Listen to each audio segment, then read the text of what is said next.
La entrevista es el primer paso para la realización del proceso evaluativo en terapia ocupacional y en general en muchas áreas de la salud. Por eso es muy importante conocer un poco más acerca de este espacio que constantemente llevan a cabo todos los profesionales de la salud. Así que te doy la bienvenida a un nuevo video.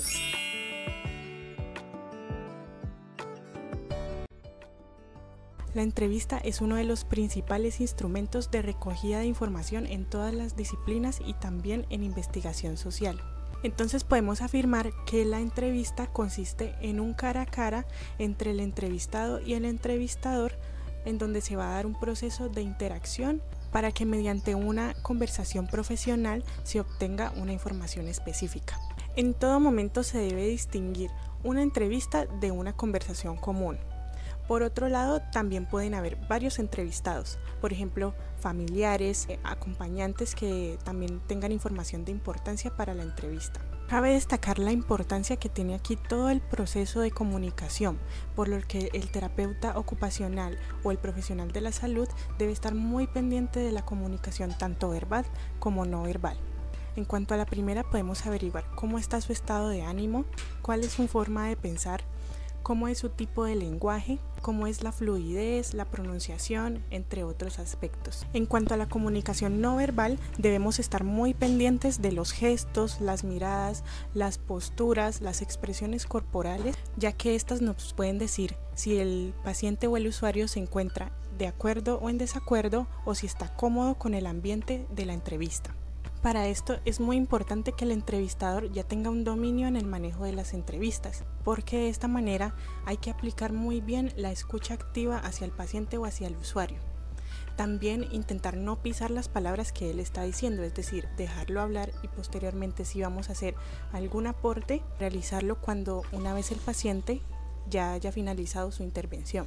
También es importante no estar demostrando que estamos pensando constantemente en la pregunta, sino que los pacientes o los usuarios sientan que les estamos poniendo atención a lo que nos están diciendo. Entonces, para iniciar el proceso de la entrevista es necesario crear primero un clima de confianza distendido y mostrar interés, haciendo que la persona sepa que lo que nos va a contar va a ser de gran ayuda para su proceso de tratamiento o intervención. Tampoco pasaremos por alto nuestra presentación antes de iniciar con la entrevista, ya que es necesario que el paciente o el usuario nos conozcan y entiendan el porqué de la realización de este procedimiento. La recomendación para la duración de la entrevista está entre 45 minutos y hora y media, ya que después el paciente o el usuario puede tender a aburrirse, por lo tanto podría comenzar a limitar la información. Por lo que una vez nos pasemos de la hora y media, si nos hace falta información, lo correcto sería programar una nueva sesión para dar finalización con la entrevista. Ahora bien, tenemos dos tipos de entrevistas. Tenemos las entrevistas estructuradas y las no estructuradas. La entrevista estructurada pretende explicar más que comprender. También busca minimizar los errores. Además, adopta el formato de estímulo-respuesta y obtiene con frecuencia respuestas racionales, aunque pasa por alto muchas veces la parte emocional del usuario. Mientras que la entrevista no estructurada pretende comprender más allá que explicar. Esta busca maximizar el significado.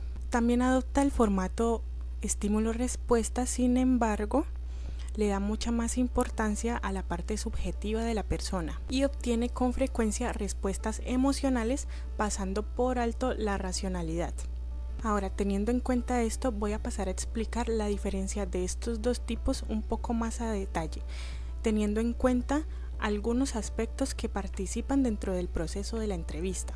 Estos son: en la entrevista estructurada, el entrevistado formula una serie de preguntas en un orden sistemático. Él controla el orden de la entrevista siguiendo un patrón estandarizado dispuesto anteriormente. No da explicaciones a las preguntas y tampoco altera el orden o el formato de ellas. El entrevistador en la entrevista estructurada no permite intervenciones externas de otras personas. Tampoco expresa su opinión si es a favor o en contra, sino que siempre se pone en una posición neutral. La improvisación en este caso no se hace presente. Y por último, adopta el estilo de un oyente interesado, sin embargo, no evalúa las respuestas que se le están dando. Ahora, en cuanto al entrevistador, en la entrevista no estructurada, él formula preguntas sin un esquema predeterminado. Además, controla el ritmo de la entrevista de acuerdo a las respuestas que se encuentre dando el paciente o el usuario. Por otro lado, el entrevistador aquí explica el objetivo y el motivo del estudio. Frecuentemente altera el orden de las preguntas o añade unas que no están predispuestas anteriormente. Si es requerido, aquí el entrevistador no oculta sus sentimientos o juicios de valor. Con frecuencia improvisa el contenido y la forma de las preguntas. En cuanto al entrevistado, en la entrevista estructurada, todos reciben el mismo paquete de preguntas y las escuchan en el mismo orden y formato, mientras que en la entrevista no estructurada, cada entrevistado recibe su propio conjunto de preguntas y el orden y el formato puede diferir de uno a otro. Sobre las respuestas, en la entrevista estructurada, estas son cerradas al cuadro de categorías preestablecido y son grabadas conforme al sistema de codificación previamente establecido, mientras que en la entrevista no estructurada son abiertas generalmente y sin una categoría preestablecida y son grabadas conforme a un sistema de codificación flexible y abierto en todo momento. Pero bueno chicos, espero que esta información y tips les hayan sido útiles para llevar a cabo su proceso de entrevista con usuarios o pacientes, especialmente a quienes recién inician a desarrollar todos estos procedimientos profesionales. En la descripción les dejo información adicional sobre el canal y sobre las redes. Y no olviden dar clic en el botón de suscribirse. Nos vemos en el próximo video.